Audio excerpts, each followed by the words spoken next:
നമസ്കാരം. നമ്മൾ വിശ്വസിക്കുന്ന പല കാര്യങ്ങളുടെയും തുടക്കം എങ്ങനെയായിരുന്നുവെന്ന് എപ്പോഴെങ്കിലും ആലോചിച്ചിട്ടുണ്ടോ? പ്രത്യേകിച്ച് ക്രിസ്തുമതത്തിന്റെ ചരിത്രം. യേശുവിന്റെ യഥാർത്ഥ പഠിപ്പിക്കലുകൾക്ക് കാലക്രമേണ എന്ത് സംഭവിച്ചു? ഇന്ന് നമ്മൾ പരിശോധിക്കാൻ പോകുന്നത് അത്തരം ചില നിർണായക ചോദ്യങ്ങൾക്കുള്ള ഉത്തരങ്ങളാണ്. അപ്പോ നമുക്ക് നേരെ വിഷയത്തിലേക്ക് കടക്കാം. ഈ ഒരു ചോദ്യത്തിലാണ് നമ്മൾ ഈ ചർച്ച തുടങ്ങുന്നത്. ഇതൊരു ചെറിയ ചോദ്യമല്ല അല്ലേ? യേശുവിന്റെ ലളിതമായ ആശയങ്ങൾ എങ്ങനെ ഇന്നത്തെ ഈ വലിയ സങ്കീർണമായ ഒരു മതസംവിധാനമായി മാറി? ഇതിന്റെ പിന്നിലെ കാരണങ്ങൾ എന്തൊക്കെയാവാം? നമുക്കൊന്ന് അന്വേഷിച്ചു നോക്കാം. ഈ വിശകലനം നമ്മൾ 5 ഘട്ടങ്ങളായിട്ടാണ് മുന്നോട്ട് കൊണ്ടുപോകുന്നത്. ആദ്യം യേശുവിന്റെ വിപ്ലവകരമായ സന്ദേശത്തെക്കുറിച്ച് സംസാരിക്കും. പിന്നെ പൗലോസിന്റെ പഠിപ്പിക്കലുകളിലെ ചില വൈരുദ്ധ്യങ്ങൾ നമ്മൾ നോക്കും. അതിനുശേഷം നിക്യാ സൂനഹദോസ് എങ്ങനെ വിശ്വാസത്തെ രൂപപ്പെടുത്തിയെന്നും പുറത്തുനിന്നുള്ള ആചാരങ്ങൾ എങ്ങനെ ഇതിലേക്ക് കലർന്നുവെന്നും ചർച്ച ചെയ്യും. അവസാനം സഭയുടെ ചരിത്രത്തിൽ നിന്ന് നഷ്ടപ്പെട്ടുപോയ ചില പുസ്തകങ്ങളെക്കുറിച്ചും നമ്മൾ സംസാരിക്കും. അപ്പോ എവിടെ തുടങ്ങണം? നമ്മുടെ ഈ വിശകലനത്തിന്റെ അടിസ്ഥാനം തുടങ്ങുന്നത് യേശുവിനെ ഒരു വിപ്ലവകാരിയായി കാണുന്നിടത്താണ്. അന്നത്തെ അധികാരവർഗത്തെയും വ്യവസ്ഥിതിയെയും ശക്തമായി വിമർശിച്ച ഒരാളായിട്ടാണ് നമ്മുടെ സോഴ്സ് മെറ്റീരിയൽ യേശുവിനെ അവതരിപ്പിക്കുന്നത്. ഇനി നമുക്ക് ക്രിസ്തുമത ചരിത്രത്തെ ഏറ്റവും കൂടുതൽ സ്വാധീനിച്ച ഒരാളിലേക്ക് വരാം. അപ്പോസ്തലനായ പൗലോസ്. യേശുവിന്റെ പ്രസ്ഥാനത്തെ ഒരു ലോകമതമാക്കി മാറ്റുന്നതിൽ പൗലോസിന്റെ പങ്ക് വളരെ വലുതായിരുന്നു. പക്ഷെ അവിടെ ചില പ്രശ്നങ്ങളുണ്ടായിരുന്നോ? നമുക്ക് നോക്കാം. പൗലോസിന്റെ പശ്ചാത്തലം ഒന്ന് നോക്കിയാൽ നമ്മൾ ശരിക്കും ഞെട്ടിപ്പോകും. ഒന്നാമതായി, അദ്ദേഹം യേശുവിനെ നേരിട്ട് കണ്ടിട്ടേയില്ല.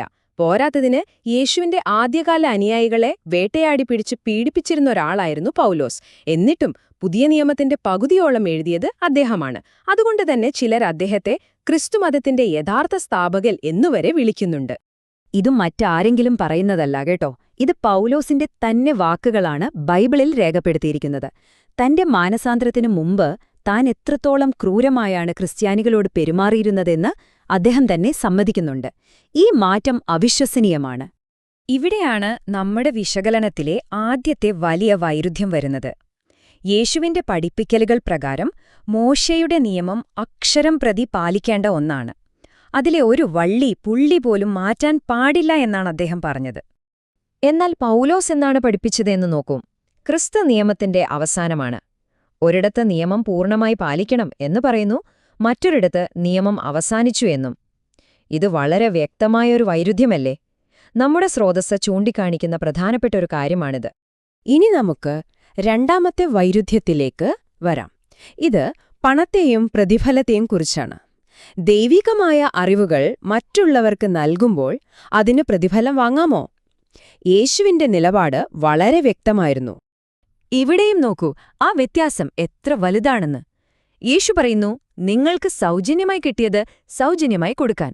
എന്നാൽ പൗലോസിന്റെ കാഴ്ചപ്പാടിൽ സുവിശേഷം പ്രസംഗിക്കുന്നവർക്ക് അതിൽ നിന്ന് തന്നെ ഉപജീവനം കണ്ടെത്താം. അതായത് അവർക്ക് പ്രതിഫലം വാങ്ങാം. ഈ 2 ആശയങ്ങളും തമ്മിൽ വലിയ അന്തരമുണ്ട്. ഈ ഭാഗത്തെ അവസാനത്തെ വൈരുദ്ധ്യം ലൗകിക അധികാരത്തോടുള്ള മനോഭാവത്തെക്കുറിച്ചാണ്. ഭരണാധികാരികളെയും രാജ്യഭരണത്തെയും കുറിച്ച് യേശുവിന്റെ നിലപാട് എന്തായിരുന്നു? എന്റെ രാജ്യം ഈ ലോകത്തിന്റേതല്ല എന്ന ഒറ്റവാചകത്തിലതുണ്ട്. എന്നാൽ പൗലോസ് പഠിപ്പിച്ചത് നേരെ തിരിച്ചാണ്.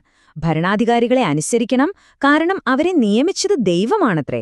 നമ്മുടെ സ്രോതസ്സ് പറയുന്നത് ഈ ഒരു പഠിപ്പിക്കൽ സഭയുടെ നിലപാടിനെ മൊത്തത്തിൽ മാറ്റിമറിച്ചു എന്നാണ്. യേശുവിന്റെ വിപ്ലവകരമായ സന്ദേശത്തിൽ നിന്ന് നിലവിലുള്ള അധികാര വ്യവസ്ഥയെ അംഗീകരിക്കുന്ന ഒന്നായി സഭയെ മാറ്റിയത് പൗലോസിന്റെ ഈ വാക്കുകളാണ് എന്ന് വാദിക്കുന്നവരുണ്ട്. ശരി, ഇനി നമുക്ക് ചരിത്രത്തിൽ കുറച്ചുകൂടി മുന്നോട്ടു പോകാം. AD 325 ക്രിസ്തുമതത്തിന്റെ ഗതി തന്നെ മാറ്റിയ ഒരു നിർണായക സംഭവമായിരുന്നു നിക്യായിലെ 1-ാം കൗൺസിൽ. ഒരുപക്ഷേ ഇന്നത്തെ ക്രിസ്തുമതത്തിന്റെ അടിസ്ഥാന ശിലയിട്ടത് അവിടെയായിരിക്കാം. ഈ ടൈം ലൈൻ കാണുമ്പോൾ നമുക്ക് കാര്യങ്ങൾ കുറച്ചുകൂടി വ്യക്തമാവും. യേശുവിന്റെ മരണത്തിനും ഈ നിക്യാ സൂനഹദോസിനുമിടയിൽ ഏകദേശം 300 വർഷത്തെ വ്യത്യാസമുണ്ട്. ആലോചിച്ച് നോക്കൂ, 3 നൂറ്റാണ്ടുകൾ. അത്രയും കാലം കൊണ്ട് യേശുവിന്റെ പഠിപ്പിക്കലുകൾക്ക് എന്തെല്ലാം മാറ്റങ്ങൾ സംഭവിച്ചിരിക്കാം? ഇവിടെയാണ് ഏറ്റവും ഞെട്ടിക്കുന്ന ഒരു കാര്യം നമ്മുടെ സ്രോതസ്സ് മുന്നോട്ട് വയ്ക്കുന്നത്. ക്രിസ്തുമതത്തിലെ ഏറ്റവും അടിസ്ഥാനപരമായ ഒരു വിശ്വാസം, അതായത് യേശു ദൈവമാണോ അല്ലയോ എന്നുള്ളത് തീരുമാനിച്ചത് ഒരു വോട്ടെടുപ്പിലൂടെ ആയിരുന്നു അത്രേ. ഒരു ദൈവശാസ്ത്രപരമായ ചർച്ചയ്ക്ക് പകരം ഒരു ജനാധിപത്യ രീതിയിലുള്ള വോട്ടെടുപ്പ്.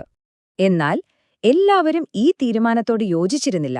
ആര്യോസ് എന്നൊരു പുരോഹിതൻ ഇതിനെ ശക്തമായി എതിർത്തു. അതിന് അദ്ദേഹത്തിന് കിട്ടിയ ശിക്ഷ എന്തായിരുന്നു? നാടുകടത്തൽ.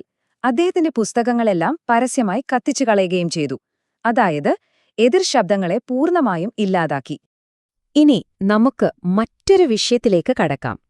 ക്രിസ്തീയ ആചാരങ്ങളില് മറ്റ് സംസ്കാരങ്ങളുടെ, പ്രത്യേകിച്ചും പേഗൻ മതങ്ങളുടെ സ്വാധീനം എത്രത്തോളമുണ്ട്? നമ്മൾ ഇന്ന് കാണുന്ന പല ആചാരങ്ങളുടെയും ഉത്ഭവം നമ്മളെ അതിശയിപ്പിച്ചേക്കാം. ഈ വാദം വ്യക്തമാക്കാൻ നമ്മുടെ സ്രോതസ്സ് 3 ഉദാഹരണങ്ങളാണ് മുന്നോട്ട് വയ്ക്കുന്നത്. വിശുദ്ധരുടെ ചിത്രങ്ങളിൽ കാണുന്ന പ്രഭാവലയം, ഈസ്റ്റർ എന്ന ആഘോഷം, പിന്നെ നമ്മളെല്ലാവരും ഇഷ്ടപ്പെടുന്ന ക്രിസ്മസ് മരവും. നമുക്കാദ്യം പ്രഭാവലയത്തിന്റെ കാര്യമെടുക്കാം, അതായത് ഹാലോ.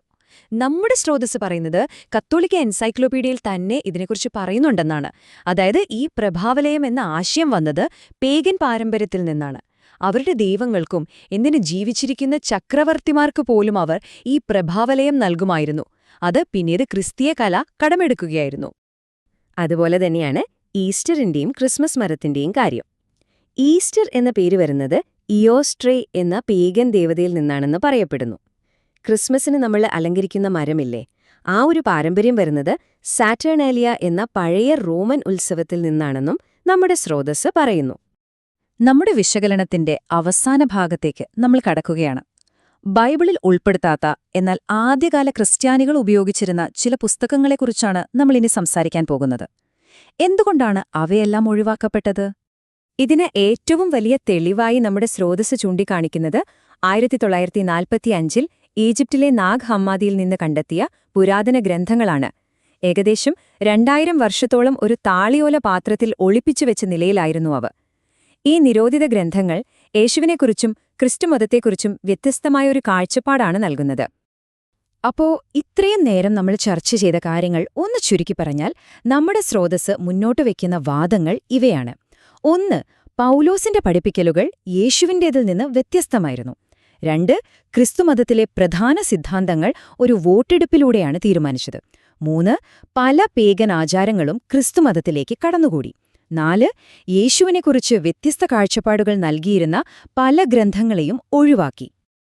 അവസാനിപ്പിക്കുന്നതിന് മുമ്പ് നമ്മുടെ സ്രോതസ്സ് ഉന്നയിക്കുന്ന ഈയൊരു ചോദ്യം ഞാൻ നിങ്ങൾക്കായി വിട്ടുതരുന്നു. ഒരു മരത്തിന്റെ വേരുകൾ നമ്മൾ ഇതുവരെ കരുതിയിരുന്നതിൽ നിന്ന് വളരെ വ്യത്യസ്തമാണെന്ന് തിരിച്ചറിഞ്ഞാൽ ആ മരത്തെക്കുറിച്ച് നമ്മൾ എന്ത് മനസ്സിലാക്കണം? ഇതിനെക്കുറിച്ച് ചിന്തിക്കുക. നന്ദി.